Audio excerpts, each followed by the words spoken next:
Banyak orang yang bilang katanya saya anti persepuluhan. Benarkah demikian? Mari kita bahas. Okay guys, don't forget to like, subscribe, and share to your other friends. God bless you. Assalamualaikum, selamat datang kembali di channel ini. Beberapa hari yang lalu saya upload video mengenai kritik saya terhadap pembahasan persepuluhan oleh Pendeta Jonathan dan juga pembahasan mengenai buah sulung oleh pendeta-pendeta yang di bawah naungan dari Insinyur Niko. Lalu timbullah satu perspektif di mana saya katanya anti persepuluhan. Beberapa perspektif ini sudah saya rangkum dalam satu komentar-komentar yang mewakili mengenai konsep-konsep yang ada di masyarakat netizen saat ini.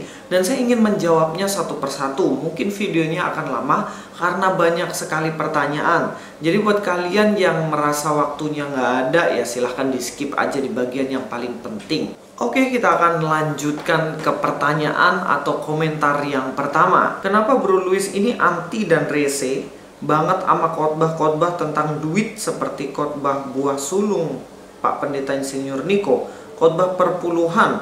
Coba kamu tonton Pendeta Risuli Lubis yang sudah mengcounter kamu soal persembahan buah sulung. Kamu mau komen, silakan kamu buka YouTube Pendeta Risuli Lubis. Jadi menurut beliau ini ya, katanya saya rese dan anti persepuluhan. Kalau boleh jujur ya, sebenarnya dalam video saya yang pertama mengenai buah sulung dan juga dalam video saya mengenai persepuluhan membuka gerbang surga, saya tidak menyatakan bahwa saya itu anti persepuluhan. Bahkan sejak kecil saya dilatih untuk memberikan persepuluhan. Saya ingat waktu itu bagaimana uang saku saya 1.000 satu hari, lalu saya kumpulkan selama 1 bulan 30.000 dan saya memberi persepuluhan 3.000. Itu dari kecil guys, saya sudah dilatih seperti itu. Bahkan sampai sekarang pun saya masih memberikan persepuluhan ke gereja saya di mana saya melayani, dan juga ke gereja di mana saya bertumbuh. 2 tempat saya memberikan persepuluhan. Jadi kalau dibilang saya anti persepuluhan itu salah banget. Tapi dalam video saya yang 2 itu sebenarnya yang saya kritik adalah motivasi di dalamnya. Mengenai persepuluhan yang membukakan gerbang surga, di situ dikatakan bagaimana motivasinya ketika memberikan persepuluhan, maka itu adalah cara untuk membuka gerbang surga supaya berkat melimpah. Ada motivasi di dalamnya bagaimana harapan berkat lebih banyak lagi ketika memberikan persepuluhan. Jika logikanya dibalik, berarti untuk mereka yang tidak memberikan persepuluhan berkatnya nggak melimpah juga begitu.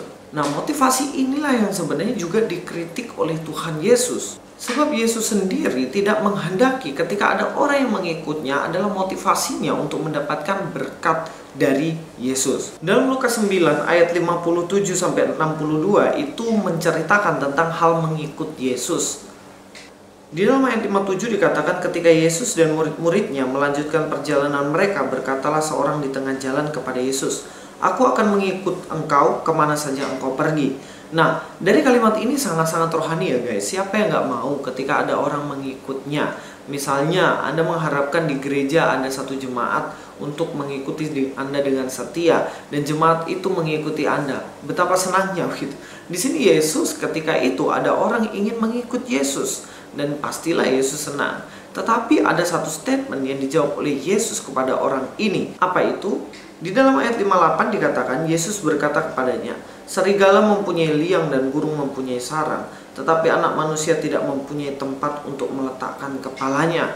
Dikatakan oleh Tuhan Yesus pada waktu itu bagaimana Yesus itu sendiri tidak memiliki tempat untuk meletakkan kepalanya untuk tidur, sedangkan serigala memiliki rumah, burung memiliki rumah, yang artinya Yesus tidak ada fasilitas yang bisa diberikan kepada orang itu. Lalu orang yang mau mengikut Yesus ini tidak jadi mengikutnya dan dia pergi guys. Kenapa? Sebab motivasi dibalik ia ingin mengikut Yesus yaitu ia ingin mendapatkan fasilitas. Dia ingin mendapatkan sesuatu yang lebih. Sebab ia pasti melihat bagaimana Yesus memberikan mujizat demi mujizat.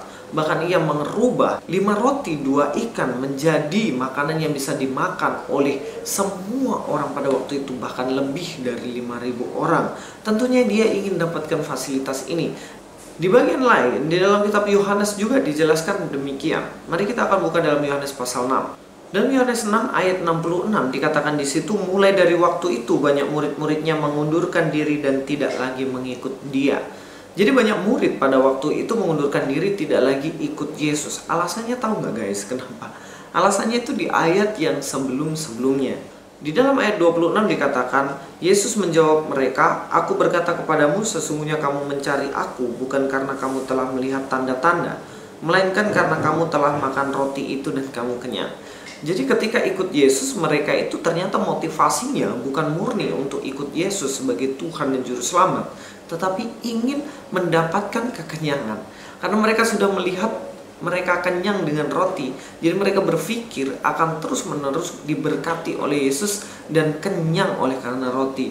Itulah kenapa mereka mengikut, dan Tuhan Yesus menegur mereka secara keras di situ. Ayat 27, "Bekerjalah bukan untuk makanan yang akan dapat binasa, melainkan untuk makanan yang bertahan sampai kepada hidup yang kekal, yang akan diberikan Anak Manusia kepadamu, sebab dialah yang disahkan oleh Bapa Allah untuk meterainya." Jadi di mana Yesus ingin mengatakan, kalau kau ikut saya, jangan kau hanya berpikir makanan-makanan jasmani, tetapi makanan-makanan rohani, begitu. Sama halnya ketika kita memberi persepuluhan, jangan kita berikan persepuluhan itu karena mengharapkan berkat yang melimpah secara jasmani untuk kita, tapi bagaimana kita bersyukur karena Yesus telah menyelamatkan kita. Ketika mereka mengikuti Yesus karena ingin mendapatkan roti yang banyak dan kekenyangan, dan Yesus tegur, "Jangan ikut saya karena itu," maka di Yohanes 6 ayat 66, banyak dari mereka meninggalkan Yesus. Saya khawatir nih guys, jangan sampai ketika kita memberi persepuluhan, ternyata berkat kita biasa-biasa aja, akhirnya kita kecewa sama Tuhan dan mengatakan, katanya kalau memberi persepuluhan banyak berkat, kok ini faktanya enggak, dan banyak orang kecewa meninggalkan Yesus. Makanya video ini saya buat untuk mengkritik pandangan yang seperti ini. Mari kita memberi persepuluhan, tapi karena ucapan syukur kita, bukan karena kita mengharapkan imbalan, bukan karena banyak uang yang ingin kita dapatkan. Gitu loh guys. Jadi kesimpulan sampai sini, apakah saya anti persepuluhan? Oh no, tidak.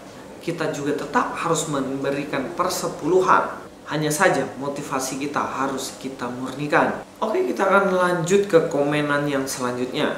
Dikatakan di situ, "Kalau kamu mencintai orang, entah itu orang tua, adik, istri, pasanganmu, anak, dan seterusnya, tentu kamu memberikan hadiah-hadiah, uang-uang, materi-materi kan. Padahal mereka juga punya uang. Tapi kenapa kamu memberi tanpa mempermasalahkan? Itu pasti karena kamu mencintai, mengasihi mereka, bukan?" Benar sekali. Ketika kita memberikan sesuatu, itu karena kita mengasihi dia. Itu pun yang harusnya kita miliki.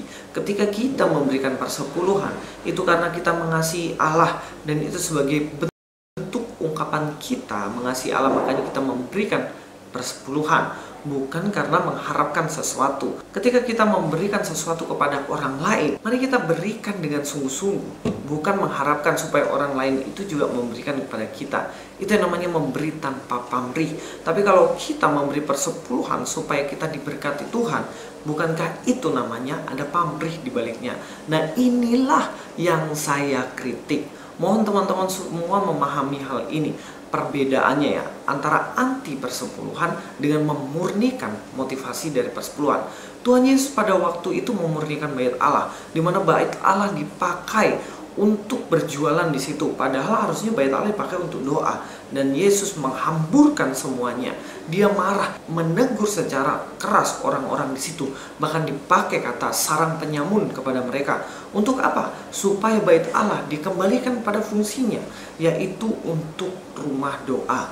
Jadi paham ya guys ya, di sini ya perbedaannya. Mohon dengan sangat supaya teman-teman tidak salah mengerti apa yang saya maksudkan. Dan saya maaf juga kalau ada statement atau kata-kata saya yang dulunya mungkin agak kasar mengenai pembahasan antara buah sulung dan juga persepuluhan. Tapi saya terus berusaha untuk lebih baik lagi guys. Dan saya minta maaf jika ada kesalahan, tapi untuk kebenaran saya tetap akan meluruskannya. Kita lanjutkan ya.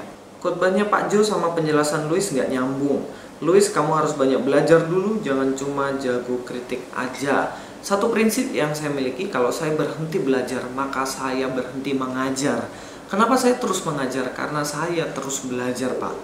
Saya tidak hanya jago mengkritik. Kalau Anda ingin mengkritik saya terima. Ketika banyak orang mengkritik saya terima. Yang jelas harus berdasarkan kepada sumber yang tepat dan sumber yang benar, bukan asal argumentasi begitu. Kalau dibilang penjelasan saya dengan Pak Jo tidak nyambung, saya rasa tidak juga. Sangat-sangat nyambung. Pertama, Pak Jo mengatakan bagaimana persepuluhan diberikan supaya mendapatkan berkat yang banyak melalui tingkap-tingkap surga ataupun gerbang surga yang terbuka. Dan saya mengkritik dalam posisi ini. Saya ingin mengatakan bahwa memberi persepuluhan bukan karena motivasi itu, tapi karena kita mengasihi Allah kita.